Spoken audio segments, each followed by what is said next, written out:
Nabi sallallahu alayhi wa sallam was on expedition. Expedition meaning, otherwise known, they were getting their armies ready and they were doing various different battles and so forth. So it's called an expedition. In this particular moment, they were deciding that they were going to conquer the fort of the Jews of the time. Because the Jews had an agreement with the Muslims that they are going to support the Muslims when they are going to fight against the idol worshippers of Makkah. So wat het die Jode gedoen? Hulle het 'n side deal gemaak. They made a side deal with the people of Makkah. And they said, we will open up the back gates of Medina, then you people can come in. So they were going to break the deal and the agreement that they had with the Nabi Muhammad sallallahu alayhi wa sallam. Al-Wazalahu al-Madina. They were living in Medina. They were residents of Medina. Nabi sallallahu alayhi wa sallam and his companions were there to protect Medina, and the Jews were also there, and they also lived there, and they made a deal, a side deal. And Jibreel alayhi salam informed Nabi sallallahu alayhi wa sallam, and that is why the Nabi Muhammad, and then what they did was, they ran away and they enclosed themselves in a fort. You know, you get a fort with a drawbridge, like it's a castle, met a groot deur en so aan, right? And this tribe from the Jews, they enclosed themselves they protected themselves in this fort. Now you can say that maybe this hole here now, let's say for example this hole is a fort. Now you know, fort is like, 100 times bigger than this hole. But it's enclosed, you understand? And then you got gates and you got fences around. Now they had big walls and big gates. So Nabi sallallahu alayhi wa sallam sent some companions, and among those companions was Sayyidina Abu Bakr, Sayyidina Umar, to go and conquer the fort. Later kan aankom daar by die Jode. Those were the munafiqun who made a side deal with the idol worshippers. And they tried to conquer that fort day after day, but they could not conquer and penetrate that fort. And then the Nabi Muhammad sallallahu alayhi wa sallam said, tomorrow, listen to this, tomorrow I'm going to call upon one who loves Allah and His Rasul dearly, and who Allah and His Rasul loves dearly. All the companions that were there around and the khemas in the tents, they were all wondering, who is this person who the Nabi sallallahu alayhi wa sallam is going to go the next day. And the next day, the Nabi Muhammad sallallahu alayhi wa sallam said, where is Ali? Where is Ali? Call Ali. And they were looking for him, and they find him lying in the tent. He had an eye infection.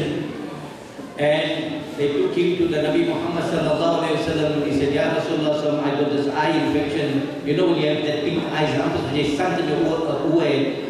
And the Nabi sallallahu alayhi wa sallam took his lu'af mubarak, his blessed saliva, and put it on the eyes of Sayyidina Ali. That Sayyidina Ali could see that not even a normal man could see after that. And then he gave him the flag, the jannah. And he said, now you must go and conquer Khaybar. Now you must go and conquer Khaybar. And then he went there with a smaller army. And then he called them out. He said, come, those of your warriors that want to challenge me, they may come forward. So there among the Jews, there was one man, they said he had the strength of 1,000 men. His name was Marhab. What was his name? Marhab. And they were all cheering from the top of the fort, of the castle there. They were all cheering, Marhab, Marhab, Khadr Ansu. And Marhab was a big man, was twice the size of Mul'ali. His shield may have been also twice the size. His sword may have been twice the size too. And he was never defeated, Marhab. He was the champion of champions for the Jews. And when Marhab came out from the doors of the fort, Sayyidina Ali was standing there in front of him. And when he hit the first shot. And Sayyidina Ali picked up his shield. When he picked his shield up, Marhab hit the shield in half of Sayyidina Ali. That was the power of this man. But Sayyidina Ali was back for a moment till they can say that he can get his breath. Because when Sayyidina Ali took his sword and he hit Marhab on the helmet, that steel helmet, right here, right in half. He cut Marhab right in half. Marhab was khalaqat to fall in three. And then Sayyidina Ali said, either you people come out of the fort or I'm coming in to last for Sayyidina Ali and his people. Because why? You know, it wasn't a door, it was a gate. You know, the fort is a massive gate. Well, Sayyidina Ali, they laughed. Sayyidina Ali went to the gate of the fort and he ripped the gate out of its hinges. And it is said in history that Tamaykhur deer, 40 of the Sahabi Kiram tried to pick it up, but I can't idea of fatality. And Sayyidina Ali ripped that door out and they went in, but the Daishas in it. Then the Jews gave up, they said, no, we give up. And so he conquered Khaybar. That's why they say Sayyidina Ali is the conqueror of Khaybar. You understand? And so one day, in closing, I want to mention to you, one day there was a battle that took place. I think it was the Battle of Tabuk. And Sayyidina Ali, all the companions, HAZRAT Ali never left the battle. He was always with the Nabi Muhammad sallallahu alaihi wasallam in every single battle. But at this particular moment, the Nabi sallallahu alaihi wasallam took all his companions and he did not choose Sayyidina Ali to go with. And HAZRAT Ali began to cry. HAZRAT Ali started crying. He said, Ya Rasulullah sallallahu alayhi wa sallam, are you angry at me? Is there something that I did to displease you? Why is it that you are not choosing me to come with you to the battle? So the Nabi Muhammad sallallahu alayhi wa sallam, oh Ali, who is going to take care of the women and the children in Medina to Munawwara if somebody comes? The only person that will be, I know that I will be happy and that I will feel comfortable and that I know that nobody will come through the door is when you are there, the lion of Allah subhanahu wa ta'ala. And so Sayyidina Ali was the one man that was left behind in Medina for this one battle. And he did not go to the battle because he was protecting the women and the children and the aged in Medina to Munawwara. And when the Nabi sallallahu alaihi wasallam made hijrah, you know what is hijrah? Nabi sallallahu alaihi wasallam left Makkah and he went to Medina to Munawwara. Right? The people, the Ansars, they each of them took one brother from Makkah, the Muhajirun. They took as their brothers. In other words, in Abu Bakr, when the people from Medina, one brother said, okay, you're going to be my brother. He had 4 wives. He said, okay, you can choose 2 of my wives. Which one you want? I will divorce them. Half of my land is yours. Like that is how they share. Right?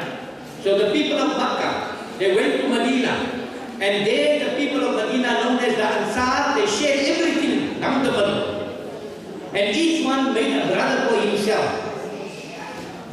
And Nabi Sallallahu Alaihi Wasallam said, you are his brother, you are his brother. This one from Medina is the brother of this one from Makkah. This one from Medina is the brother of that one from Makkah. This one from Medina is the brother of that one from Makkah.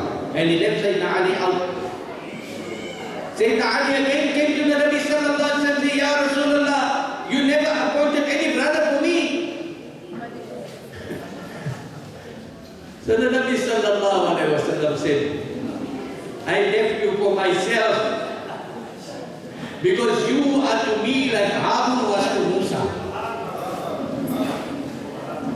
Nabi Harun was the Nabi and he was the brother of Nabi Musa alayhi salam. And it is like this ﷺ said, you Ali are to me like Harun was to Musa. So I just wanted to give you, one day Sayyidina Ali was lying on the ground and he was full of dust, full of sin. He was a very simple man, little means, lying there. And Nabi Sallallahu Alaihi Wasallam came and he immediately stood up and Nabi Sallallahu Alaihi Wasallam dusted him off.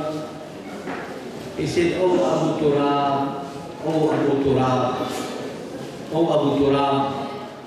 Abu Turab means the father of dust. If you understand what that means, the father of the soil, the father of the earth, that was given to him as a laqab. And he was known as the lion of Allah subhanahu wa ta'ala. And so, Jamaatul Muslimin,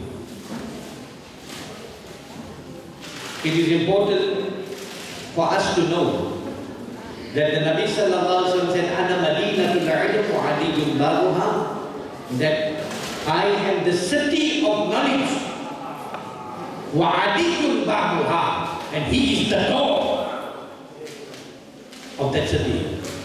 So as you will hear from the Nabi Muhammad Sallallahu Alaihi Wasallam, you first have to go through Ali. They say, koi wali nahi hai jisko ka Ali nahi hai. There is no wali if Ali is not there.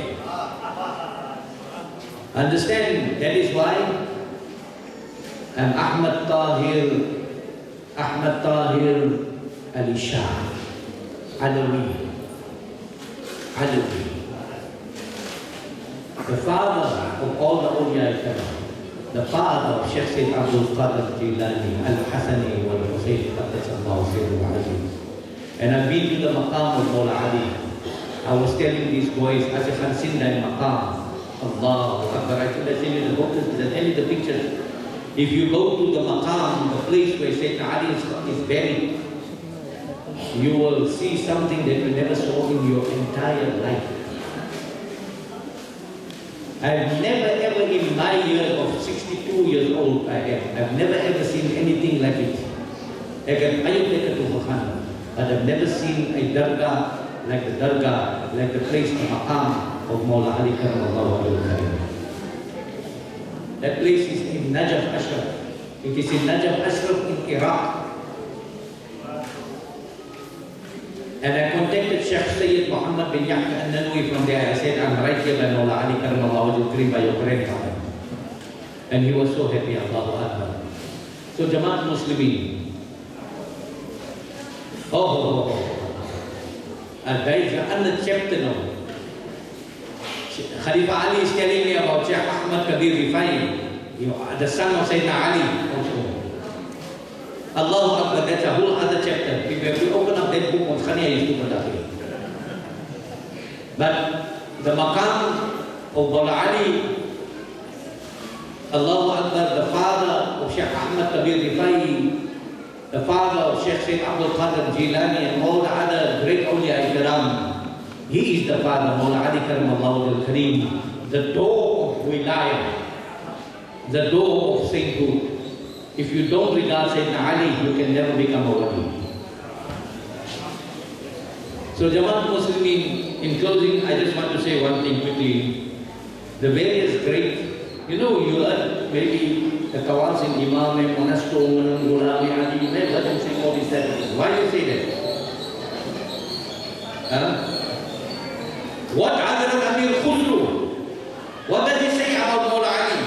He said, Ila Ali Imam Manasto, Manan Ghulam Ali, Hazar Jan Girami Pida Inam Ali. That is Amir Khusru, he said that. He says, Ali is my master and I am the slave of Ali. Thousands of lives can be sacrificed for the sacred name and for the sacredness of the name of Sayyidina Ali. What Bhu Ali Shah Qalandar said. You may have heard this in the Qawwali also. Hadariyam Qalandaram Mastam Bandai Murtada Ali Hastam. Peshwa Tamam Rindanam Kasatir Satekue Sher Yazdanam. He says, I am Hadri. In other words, the follower of Haidar. I am Qalandar and I am intoxicated with the inspiration of Sayyidina Ali. I am the servant of Mullah Ali. He is the leader of all the saints. He even said, I am the dog of Sayyidina Ali. Jamaatul Muslimin, the one whom we are speaking about, is the one whose URS we are commemorating this evening. The food that is given to you is the niyam that is coming from Sayyidina Ali. Value it. There is shifa in it. There is shifa in this mahfil. There is shifa in this gathering. There is shifa in your sitting here. There is shifa in your eating here. There is shifa in your speaking here. There is shifa in your smiling here. There is shifa in your reciting here. There is a cure for all the sickness. There is a cure for all different problems. May Allah subhanahu wa ta'ala azza wa jalla open up all the doors of khair and barakah, uyud and barakat in this beautiful month of Ramadan. May Allah subhanahu wa ta'ala accept all the efforts of Khalifa Ali and the Jamaat, the Zakirin Jamaat, the Jilani Jamaat, the Alawi Jamaat, and the Hukum Ali Usama Akhlaq, Alawi Akhlaq. Right? I have the ijazah. I have the ijazah. You are Alawi. Alawi Jilani. You understand? We are here to get the fuyud and barakat inshallah.